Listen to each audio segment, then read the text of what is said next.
नमस्कार बच्चों, आप लोग कैसे हैं। आज हम लोग कक्षा 8 का मैथ है अभ्यास 1J इसके सवालों को सॉल्व करेंगे। तो आइए देखते हैं कौन से सवाल हैं। अभ्यास 1J आप लोग अपनी अपनी बुक निकाल लीजिएगा और अभ्यास 1J का पहला सवाल देखिए। सवाल किताब से आप लोग नोट करेंगे। पहला सवाल है, निम्नलिखित परिमेय संख्याओं को दशमलव रूप में व्यक्त कीजिए। ये परिमेय संख्याएं हैं। परिमेय संख्याओं के बारे में आप लोगों को बता दिया गया है। आप लोग जानते हैं परिमेय संख्याएं किसे कहते हैं। जिन संख्याओं को P/Q के रूप में लिखा जा सकता है वे सब परिमेय संख्याएं कहलाती हैं। Q का मान शून्य नहीं होना चाहिए। P/Q के रूप में ये सब हैं और Q का मान शून्य नहीं होना चाहिए, मतलब हर का मान शून्य नहीं होना चाहिए। तो ऐसी सभी संख्याएं परिमेय संख्याएं कहलाती हैं जो P/Q के रूप में लिखी जा सकती हैं। जहाँ P और Q कोई भी पूर्णांक हो सकते हैं। Q = 0, Q का मान शून्य नहीं हो सकता। तो इन परिमेय संख्याओं को दशमलव रूप में व्यक्त करना, दशमलव में बदलना है। तो आइए देखते हैं कैसे दशमलव में बदला जाता है। पहली परिमेय संख्या है 11/3। इसमें अंश है 11 और हर है 13। तो दशमलव में बदलने के लिए जो है इसमें हर से अंश में भाग दिया जाएगा। 11/3 एक परिमेय संख्या है। इसको दशमलव में जब बदला जाएगा तो 3 से हम किस में भाग देंगे? 11 में। आप लोग ध्यान से देखिए। तो 11 में जब 3 से भाग देंगे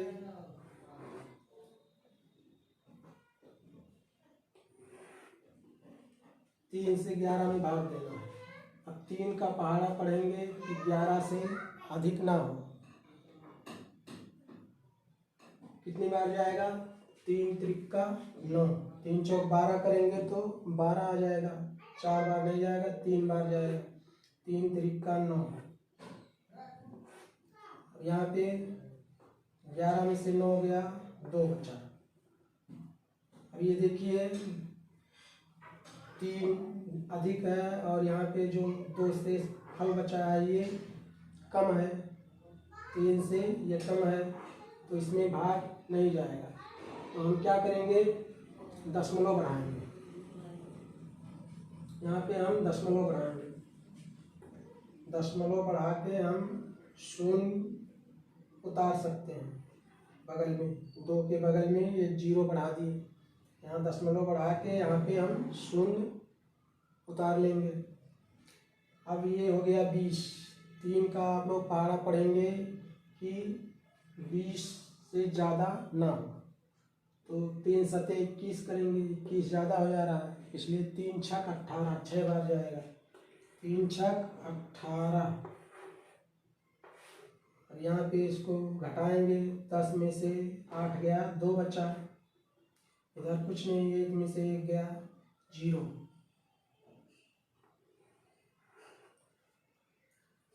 अब पुनः हम 0 उतार सकते हैं। ये पुनः 20 हो गया तो फिर 6 बार जाएगा। 3 छक 18। अब ये 10 में से 8 गया, फिर 2 बचा। इधर 1 में से 1 जाएगा, 0। फिर 0 उतारोगे तो फिर 6 बार जाएगा। ये हमेशा ऐसे ही 2 शेषफल बचता रहेगा और 0 उतारते जाएंगे। ये हमेशा 6 बार जाएगा। तो 6 की पुनरावृत्ति हो रही है। ये अशांत आवर्ती दशमलव है। अशांत आवर्ती दशमलव इसको कहते हैं। उस दिन हमने क्लास में बताया था, एक शांत दशमलव होता है, एक अशांत आवर्ती दशमलव जो कभी पूरी तरह कटेगा नहीं। अब इसमें 6 की पुनरावृत्ति है, 6 बार आता जाएगा, इसलिए इसको अशांत आवर्ती दशमलव कहते हैं। तो 11/3 का मान आ जाएगा 11/3 का मान आ जाएगा 3.666। ये 6 ऐसे आता जाएगा। इसको हम लिख सकते हैं 3.6 और इस पे ऊपर बड़ी पाई लगा देंगे। इसको बार बोलते हैं। 3.6 पर बार का चिन्ह, ये बड़ी पाई का चिन्ह लगा देंगे। इसका मतलब 6 की पुनरावृत्ति हो रही है। अशांत आवर्ती दशमलव। एक शांत दशमलव होता है जो पूरी तरह से कट जाए, इसमें कटेगा नहीं कभी। ये 6 बार बार आता जाएगा। हर बार शेषफल 2 बचेगा, 0 उतारेंगे, फिर 6 बार जाएगा। तो इसको हम इस तरह से लिख सकते हैं। ये अशांत आवर्ती दशमलव है। इसका मान इतना आएगा 11/3 का। इसी तरह से आप लोग 17/5, ये परिमेय संख्या है 17/5, इसको भी दशमलव में बदलेंगे 17/5 को। आइए देखते हैं। एक सवाल और इस तरह का बता देते हैं, उसके बाद बाकी आप लोग खुद करेंगे। 17/5 को हम लोग देखेंगे। 17/5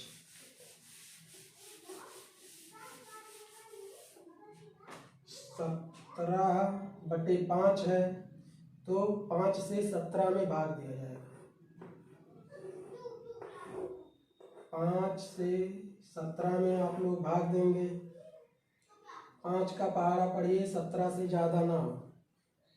5 और 20 करेंगे तो ज़्यादा हो जाएगा। 5 तिहाई 15, 3 बार जाएगा। 5 तिहाई 15। अब ये हो गया 7 में से 5 गया 2, इधर 1 में से 1 गया 0। अब यहाँ पे 2 बचा, यहाँ पे भाजक 5 है और यहाँ शेषफल 2, तो ये कम है, ये अधिक है, इसमें भाग नहीं जाएगा। दशमलव आप बढ़ाएंगे और दशमलव बढ़ा के बगल में 0 उतार लेंगे। अब इसको 5 से भाग दो। 5 का पहाड़ा पढ़ो कि 20 से ज़्यादा ना हो। तो आप 5 का पहाड़ा जब पढ़ेंगे तो 5 चौक 20 होता है, 20 पूरा आ जाएगा। 5 चौक 20, ये कट गया। 0 में से 0 गया 0, 2 में से 2 गया 0, शेषफल 0 आ गया। पूरी तरह से विभाजित हो गया, कट गया। तो 17/5 को जब दशमलव में बदला गया तो इसका मान आया 3.4। 3.4 3.4 आया। ये आंसर है। 17/5 को दशमलव में बदलेंगे। ये पूरी तरह से कट गया तो ये शांत दशमलव है। जो पिछला आया था अशांत था, वो कटा नहीं था, उसमें 6 की पुनरावृत्ति हो रही थी।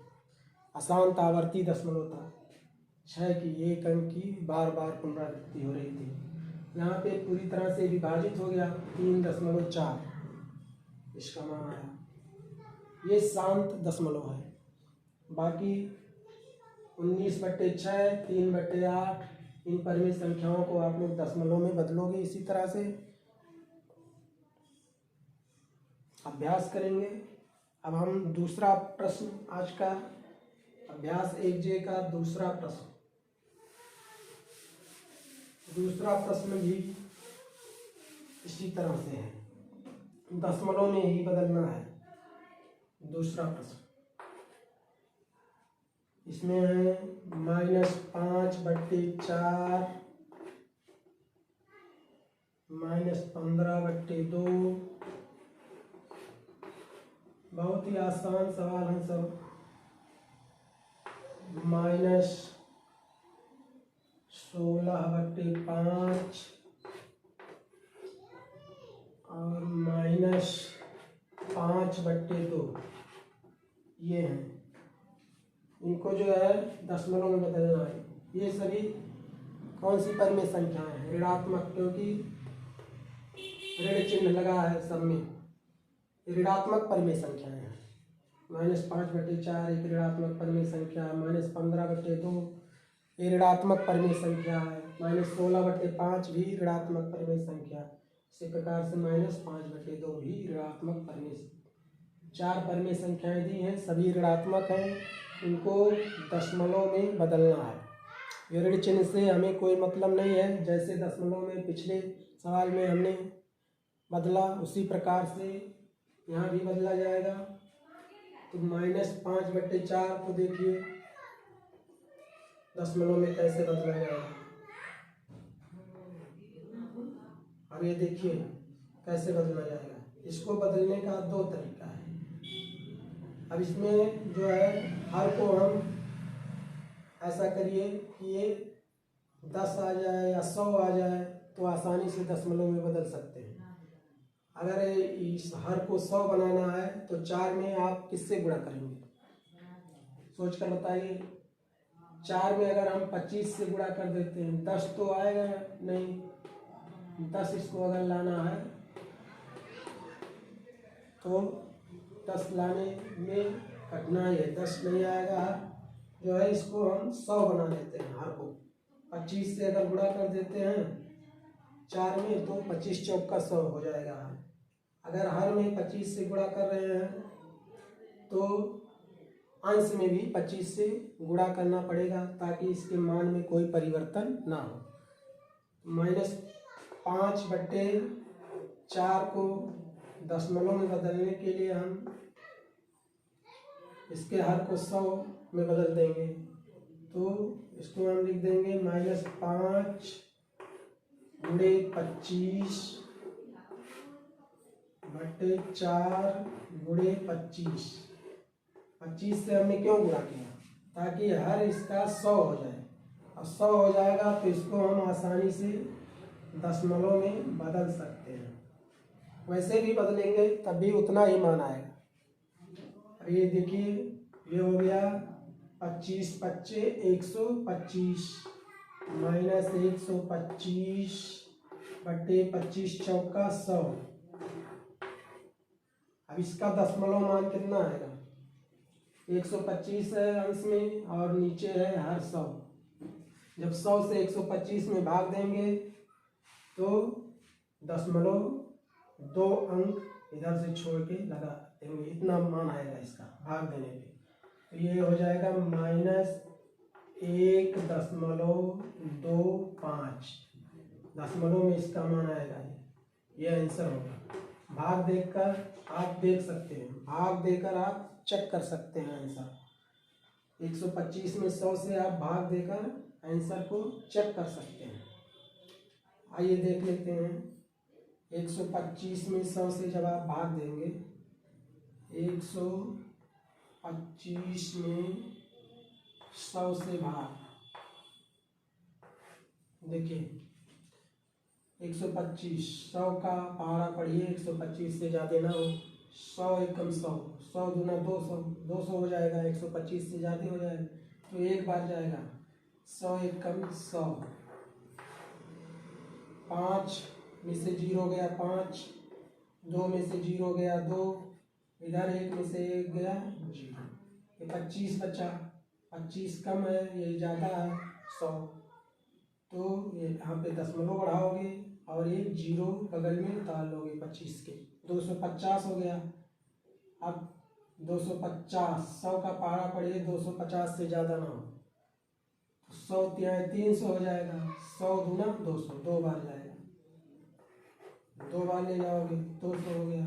0 में से 0 गया 0, 5 में से 0 गया 5 और 2 में से 2 गया 0, 50 बचा। अब दशमलव आप एक बार बढ़ाए हैं तो 0 उतार सकते हैं। 500 हो गया। 100 का पहाड़ा पढ़िए, 500 से ज़्यादा ना हो। 100 25 500, 100 25 500, ये हो गया। शेष पर 0 आ गया। ये -1.25, इसको दशमलव में बदलने पे कितना आया, -1.25, 1.25 ऋण चिन्ह लगा दोगे सामने इसके पहले, क्योंकि ऋण चिन्ह लगा है। तो इस ऋण चिन्ह से हमें नहीं घबराना है, जैसे भाग दिया जाता है उसी तरह से भाग देंगे और आपका आंसर निकल आएगा। इसी प्रकार से इसको भी करोगे, सभी परिमेय संख्याओं को आप लोग दशमलव में बदलोगे। अब -5/4 को हम 100 हर ना बनाना चाहें, इसका हर 100 ना करना चाहें, ऐसे ही दशमलव में बदलना चाहे तो भी बदल सकते हैं। आइए देखते हैं कैसे। -5/4 है, इसको हम चाहते हैं कि अब ये -5/4 माइनस भूल जाओ, 5 है और 4 से 5 में भाग दो, 4 से 5 में भाग दो, 5 है 4 है, एक बार जाएगा, 4 एकम 4, 5 में से 4 गया, 1 बचा। अब 1 कम है, 4 ज़्यादा है, यहाँ दशमलव बढ़ाना पड़ेगा और 1 जीरो उतार लोगे, दशमलव बढ़ा के 1 जीरो। 4 का पहाड़ा पड़िए 10 से ज़्यादा ना हो, 4 3 12 हो जाएगा, इसलिए 2 बार जाएगा, 4 दूना 8, 10 में से 8 गया, कितना बचा 2। पुनः आप दशमलव बढ़ाए हैं तो जीरो उतार सकते हैं। 4 का पहाड़ा पड़िए 20 आ जाए, 20 से ज़्यादा ना हो, तो 4 25 20। ये देखिए पूरी तरह से कट गया। -5/4 ऐसे ही आप डायरेक्ट भाग देके लगाएंगे तब भी इसका मान इतना ही आएगा, -1.25। माइनस लगा है तो माइनस लगा दीजिए इसके पहले। आप लोग समझ गए होंगे, बाकी सवाल को आप लोग लगाएंगे, भाग देना है और आप लोग अभ्यास करेंगे, सीखेंगे इसको। बिना अभ्यास के कुछ होने वाला नहीं है। आप लोगों से बार बार रिक्वेस्ट है कि सवाल को लगाइए, बार बार अभ्यास कीजिए, तभी आप लोग जो है उसमें दक्षता हासिल कर पाएंगे। कोई विषय जो है बहुत कठिन नहीं होता है, अगर आप अभ्यास करेंगे तो आप उसमें दक्ष हो सकते हैं, बशर्ते आपको मेहनत करनी होगी। तीसरा सवाल आइए देखते हैं बच्चे आज हम 3 सवाल बताएंगे इस अभ्यास के, और तीसरा और अंतिम सवाल। तीसरा सवाल है, निम्नांकित परिमेय संख्याओं में से कौन कौन सी संख्याओं को शांत दशमलव में निरूपित किया जा सकता है। सभी लोग अपने बुक में देखेंगे, गणित की किताब में। तीसरा सवाल, निम्नांकित परिमेय संख्याओं में से कौन कौन सी संख्याओं को शांत दशमलव में निरूपित किया जा सकता है।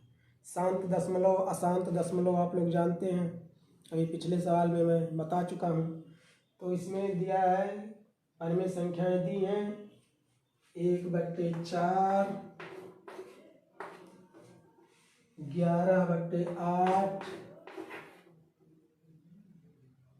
-27/4, -33/10, 2/7,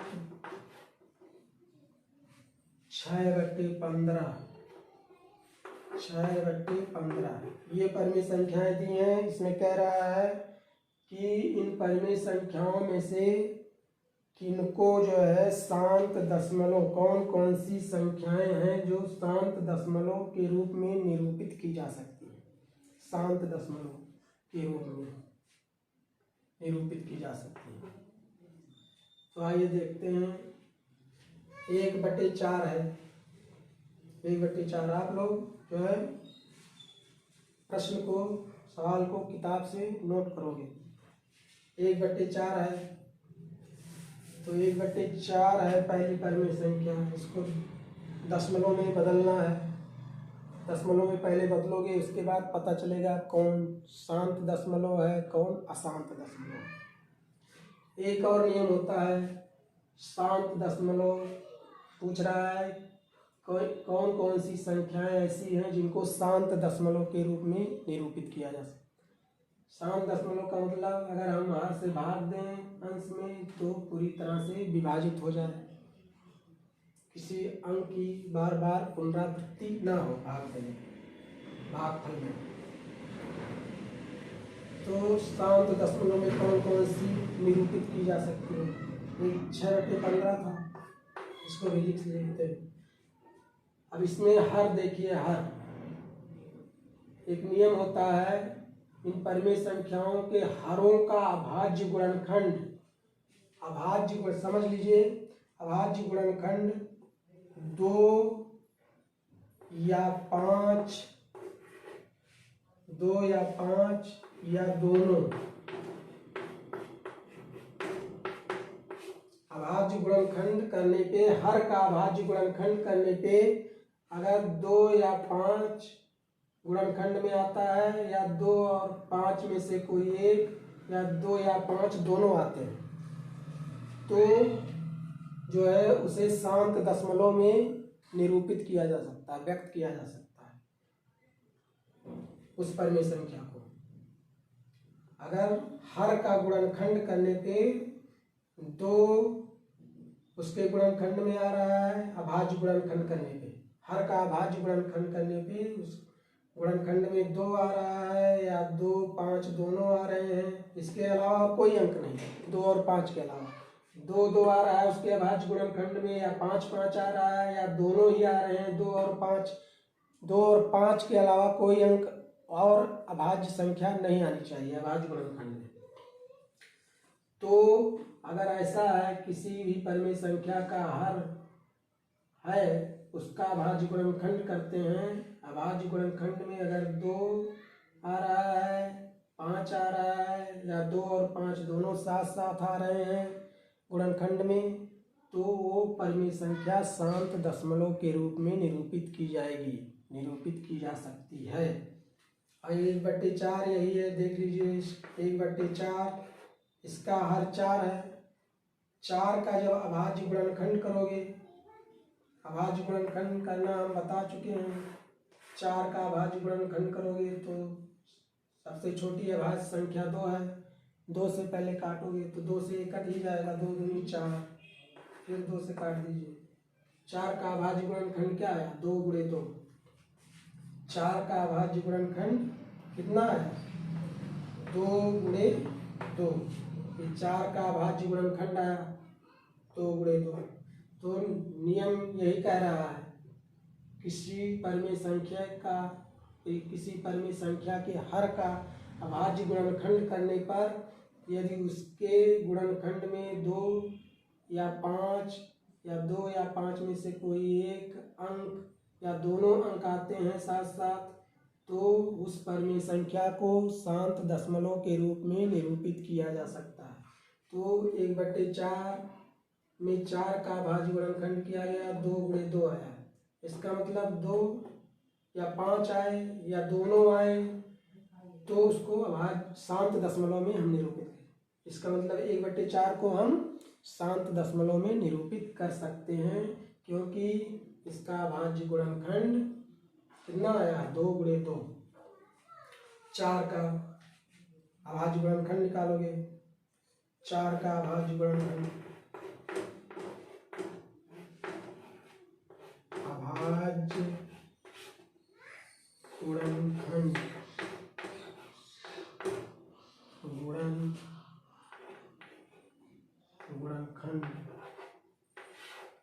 4 का अभाज्य गुणनखंड कितना है? 2 × 2। तो इसमें जो है 2 के अलावा और कोई नहीं है, 2 या 5 या दोनों ही आए, और इन दोनों के अलावा और कोई अंक नहीं आना चाहिए, कोई और अभाज्य संख्या नहीं आए, ये शर्त है। इसके अभाज्य गुणनखंड में 2 × 2 है, अतः 1/4 को 1/4 को शांत दशमलव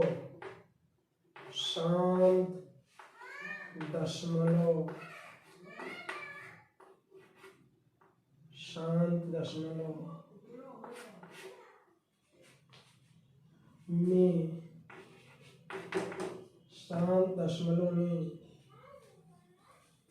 व्यक्त किया जा सकता है या निरूपित किया जा सकता है, शांत दशमलव के रूप में व्यक्त किया जा सकता है। इस प्रकार से आप लोग लगाएंगे। 11/8 है, इसी प्रकार से 8 का अभाज्य गुणनखंड निकालोगे। 8 का अभाज्य गुणनखंड ये आप समझ गए तो लगा सकते हैं, बहुत ही आसान है। 8 का अभाज्य गुणनखंड निकालोगे इसी प्रकार से 8 का 2 चौका 2 दूना 4 2 एकम 2। 8 का अभाज्य गुणन कितना है? 2 गुणे 2 गुणे 2, तो इसमें भी 2 2 आ रहा है। इसी प्रकार से 4 का ये भी आ जाएगा 2 गुणे, ये भी शांत दशमलव, ये भी शांत दशमलव, ये भी शांत दशमलव। 10 का ऐसे निकालोगे 10 का अभाज्य गुणनखंड, सबसे छोटी समभाज्य संख्या 2 है। 2 पच्चे 10, 5 2 से नहीं कटेगा तो 5 केवल 5 से ही कटेगा, 5 एकम 5। 10 का अभाज्य गुणनखंड कितना आया? 2 गुणे 5। अब इसमें देखिए 2 और 5 दोनों आ गया, इनके अलावा और कोई अभाज्य संख्या नहीं आनी चाहिए अभाज्य गुणनखंड, या 2 2 आए या 5 5 आए या 2 और 5 दोनों आ जाए, तो उसे हम शांत दशमलव में निरूपित कर सकते हैं। तो ये शांत दशमलव में ये भी हो जाएगा। 7 है, 7 खुद अभाज्य संख्या है, उसका कोई अभाज्य गुणनखंड होगा ही नहीं। 7 खुद अभाज्य संख्या है, तो 7 का गुणनखंड मान लिया करोगे भी तो 1 गुणे 7 आएगा, तो इसमें ना तो 2 है ना 5 है, इसलिए इसको हम शांत दशमलव में नहीं निरूपित कर सकते हैं। इसी प्रकार से 6/15 को लगाओगे। अब आप लोग समझ गए होंगे, काफ़ी आसान प्रश्न था, केवल समझने का प्रयास कीजिए और जो है शांत दशमलव 1/4 जैसे भाग देकर देख लीजिए। 1/4 शांत दशमलव में व्यक्त होता है, निरूपित होता है कि नहीं। 1 में 4 से भाग दोगे, अब यहाँ पे 1 है तो 1 कम है, 4 ज़्यादा है, भाग दोगे तो 0 बार तो ले जा सकते हो। 0 बार जाएगा, पहले 4 0 बार ले जाओगे तो 0 हो जाएगा, 4 0 0। यहाँ पे 4 शून्य 0, 1 में से 0 गया 1, फिर 1 आ गया। अब दशमलव बढ़ा के यहाँ पे एक 0 होता है, ये 0 पहले लगा रहता है, ये कहीं से आ नहीं जाता है इसे, क्योंकि किसी भी संख्या में भाग देने पे 0 बार तो ले जा सकते हैं, तो ये 0 ही होता है, 0 बार जाता है। इसलिए दशमलव में अगर दशमलव के पहले कोई 0 लगा है तो 0 वही है जो अभी हम आपको बताए। 4 0 0, 4 शून्य 0, 1 में से 0 गया, 1 बचा, दशमलव बढ़ा के 0 उतार लिए। अब ये भाग दोगे 4 दूना 8, 10 में से 8 गया 2। अब यहाँ पे दशमलव बढ़ाए हो फिर 0 उतार सकते हो, 4 25 20 हो गया। ये देखिए पूरी तरह से विभाजित हो गया, तो ये शांत दशमलव है। 1/4 को दशमलव में बदलोगे तो कितना आया? 0.25। हमें दशमलव में नहीं बदलना है, केवल ये पूछ रहा था सवाल में कि कौन कौन सी परिमेय संख्याओं को शांत दशमलव में, ये देखिए शांत दशमलव है क्योंकि पूरी तरह विभाजित व्यक्त किया जा सकता है। तो हम आपको नियम बता दिए। हर का अभाज्य गुणनखंड निकालोगे, जिनके हर के अभाज्य गुणनखंड में 2 या 5 या 2 और 5 दोनों आएंगे, उसके अलावा कोई और अंक नहीं आना चाहिए 2 और 5 के अलावा उनके अभाज्य गुणनखंड में, तो वो शांत दशमलव में निरूपित किए जा सकते हैं। अब कहोगे 1 आ सकता है, 1 तो सबके गुणनखंड में होता है। 4 का अभाज्य गुणनखंड है 2 गुणे 2, अब इसमें 1 लिख दोगे तो 1 से कोई फर्क नहीं पड़ता है। उसके अभाज्य गुणनखंड में जो है 2 और 5 और 2 या 5 या 2 और 5 दोनों होने चाहिए, उसके अलावा कोई और अंक नहीं होना चाहिए। तो उसे हम शांत दशमलव में व्यक्त करते हैं। याद रखिए, हर का अभाज्य गुणनखंड निकालोगे। थैंक यू बच्चों, आप लोग अभ्यास कीजिए और प्रश्नों को सॉल्व कीजिए, और से अगले वीडियो में धन्यवाद।